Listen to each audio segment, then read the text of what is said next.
एक बात बताइए सीएम साहब, अगर आपकी बीवी और बेटी और बहू को हम यहाँ पे नंगा खड़ा कर दे और पूरी पब्लिक उनको नंगा होते हुए देख ले तो आप कहिएगा आम बात है? आखिर नरेंद्र मोदी बोलते कैसे? क्योंकि वहाँ पे तो बीजेपी की सरकार है ना, और बीजेपी का सरकार नपुंसकों की सरकार है। क्या तुम्हारे देश की महिलाएं तुम्हारी बेटी बहन नहीं है? वो महिलाएं तुम्हें वोट देके सीएम नहीं बनाई है? अरे कैसे ना मर्द हो जी, तुम जब महिलाओं के लिए नहीं लड़ सकते हो और हम जैसे औरतें जब महिलाओं के लिए आवाज़ उठाते हैं तो हमारे घर जलाने का बात कहते हो, हमें जान से मारने की बात कहते हो। लाइव न्यूज, खबर तो पक्की है। नमस्कार, मैं शंभू, मेरे साथ अंजलि है। ये मणिपुर हिंसा को लेकर के, मणिपुर में जो 2 महिलाओं के साथ जो निर्वस्त्र करके उनको जो दोहराया गया, उस पर ये जब बोली तो इसके पास धमकी के कॉल आने लगे। सबसे पहले ये बात करते हैं कि मणिपुर पर तुम क्या कर रही हो, कि मणिपुर पे जो 2 महीने के बाद जो वीडियो वायरल हुई, शायद 2 महीना पहले पीएम मोदी अगर कुछ बोलते मणिपुर की जनता को लेकर के तो शायद इस तरह घटना नहीं होती। पीएम मोदी बोलते कैसे? आखिर नरेंद्र मोदी बोलते कैसे? क्योंकि वहाँ पे तो बीजेपी की सरकार है ना, और बीजेपी का सरकार नपुंसकों की सरकार है, इसीलिए वहाँ पे अभी तक नेट बंद किया गया था ताकि वहाँ का कोई वीडियो बाहर नहीं आए। फिर भी सच को कोई कब तक छुपा पाएगा? आखिर सच बाहर आया ना, और खुल गई ना वहाँ के बीजेपी सरकार की राज। और सबसे वहाँ पे बैठा हुआ वो सीएम जो अपने आप को सीएम कहता है, जो एक इंसान कहलाने लायक नहीं है, बीरेन सिंह, वो कह रहा है कि आम बातें होती रहती है। एक बात बताइए सीएम साहब, अगर आपकी बीवी और बेटी और बहू को हम यहाँ पे नंगा खड़ा कर दे और पूरी पब्लिक उनको नंगा होते हुए देख ले तो आप कहिएगा आम बात है? नहीं कहेंगे वो आम बात है, क्योंकि उनकी अपनी बेटी बहू पे आ जाएगी।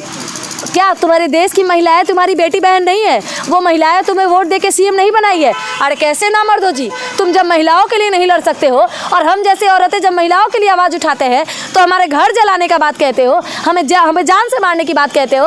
अरे तुम नपुंसकों से तो मेरी जूती नहीं डरती है, जान भी ले लोगे ना तब भी इस आवाज़ को बंद नहीं करा पाओगे। आखिर कितने औरतों का वो लोग आवाज़? आपको धमकी कब आने लगा? बिल्कुल, आज मुझे बहुत ज़्यादा कॉल आया। किस तरह की धमकी? जान से मारने की? हाँ बिल्कुल, कह रहे लोग कि तुम मोदी के खिलाफ क्यों बोल रही हो, तुम सुधरोगे कि नहीं सुधरोगी, तुम धीरेन्द्र शास्त्री के खिलाफ क्यों बोल रही हो, मोदी तुम्हारा क्या बिगाड़ा है, मोदी को गाली दोगी तो हम तुमको तुम्हारा घर जला देंगे। बार बार ऐसे बीजेपी के चमचों का कॉल आ रहा है। और मैं आपको सबूत दिखाना चाहूँगी, मैंने सुबह से 5 से 10 नंबर ब्लॉक किया हुआ है। 5 से 10 नंबर ब्लॉक किया हुआ है।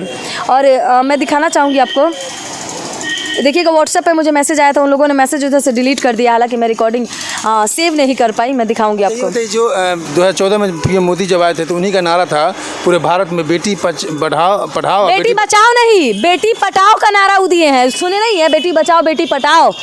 और उससे भी मोदी हारते हैं ना तो बेटियों का इस्तेमाल करके जीतने का काम करते हैं नरेंद्र मोदी। कैसे नहीं? क्योंकि हर बार नरेंद्र मोदी के शासनकाल में हम महिलाओं के साथ गलत होता है, तभी तो बृजभूषण शरण सिंह ने उन महिला पहलवानों का किया, उनके साथ दुष्कर्म किया, फिर भी वो आज़ाद घूम रहा है क्योंकि वो बीजेपी का सांसद है। ऐसे नामर्द लोग बीजेपी में भरे पड़े हैं। आधा से ज़्यादा नाबालिग लड़की में भी अगर नेताओं में गिनती करें तो सबसे ज़्यादा बीजेपी के नेता लोग रेपिस्ट भरे पड़े हैं। अच्छा, ये पीएम मोदी बोले कि ये बहुत दुख हुआ हमको मणिपुर। कितना दुख हुआ? आप 38 सेकंड का बात ही, आप 8 मिनट के बयान में 38 सेकंड बयान देते हैं और उसमें मात्र 38 सेकंड में आप पहले 2 राज्यों का जिक्र करते हैं, बाद में जहाँ पर उनकी सरकार नहीं है, फिर आप मणिपुर का जिक्र करते हो। पर तुम्हारा सम्मान सिर्फ इसलिए किया जा रहा है क्योंकि तुम अभी प्रधानमंत्री के कुर्सी पे बैठे हुए हो। और हम लोग ये मत सोचना कि नरेंद्र मोदी की इज्जत करते हैं, हम लोग उस प्रधानमंत्री के पद की इज्जत करते हैं, ना कि नरेंद्र मोदी की।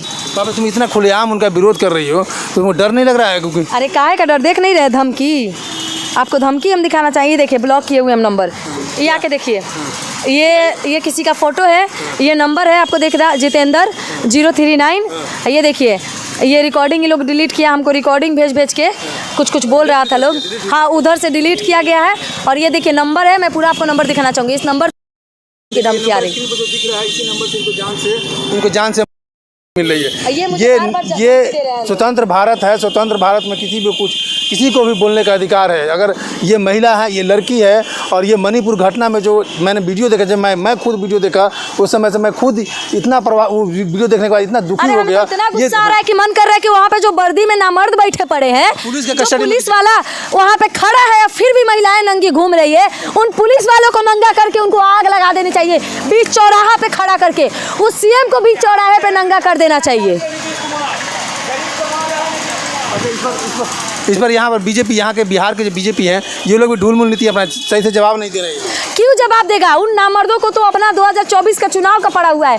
अरे सालों पहले उन जाके उन न्याय दिलाओ उन महिलाओं को। थोड़ी सी भी अगर शर्म बची है ना नरेंद्र मोदी में, तो जाके उन वर्दी वाले नामर्दों को सजा दे। वहाँ के सीएम को वहाँ से इस्तीफा दिलवाए।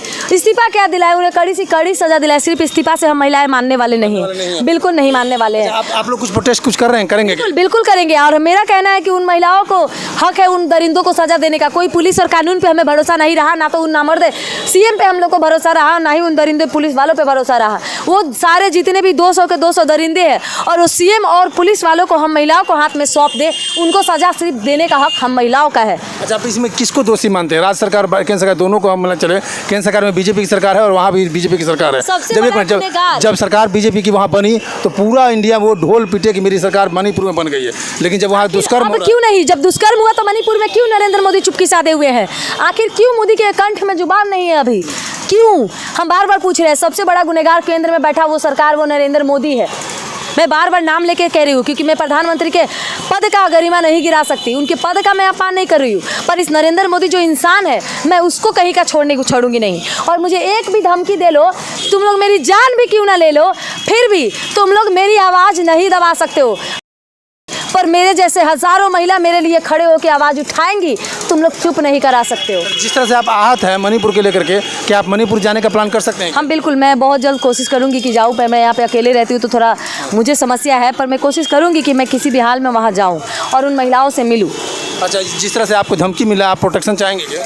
बिल्कुल, क्योंकि जिस तरीके से मुझे कह रहा है कि लोग मेरा घर जला देगा, तुम इनकम टैक्स पे रहती हो, हम बीजेपी वाले ही फ़ोन करे। मैंने आपको नंबर दिखाया बार बार, हजार नंबर से मुझे कॉल आ रहा है, बार बार मुझे जान से दी जा रही है। तो अगर मुझे कुछ हो जाता है तो मैं एक बात पूरी जितने भी लोग इस वीडियो को देख रहे हैं उनसे हाथ जोड़ के प्रार्थना करूंगी कि प्लीज़ अगर तब भी आप जितनी महिलाएं इस वीडियो को देख रहे हैं वो लोग मेरे लिए आवाज़ उठाएगा। मुझे बिल्कुल फ़र्क नहीं है कि मेरी ये अंजलि है और ये उनके लिए भी आवाज़ उठा रही है। मणिपुर के जो महिला है उनके साथ जो घटना हुई है उसके लिए आवाज़ उठा रही है, और उस आवाज़ को उठाने के लिए बिहार ही नहीं, ये मणिपुर भी जा सकती है। मैं शंभू कुमार, कैमरा जर्नलिस्ट राजेश के साथ, पटना। अगर मेरे चैनल को लाइक और सब्सक्राइब नहीं किए तो लाइक करें, सब्सक्राइब करें।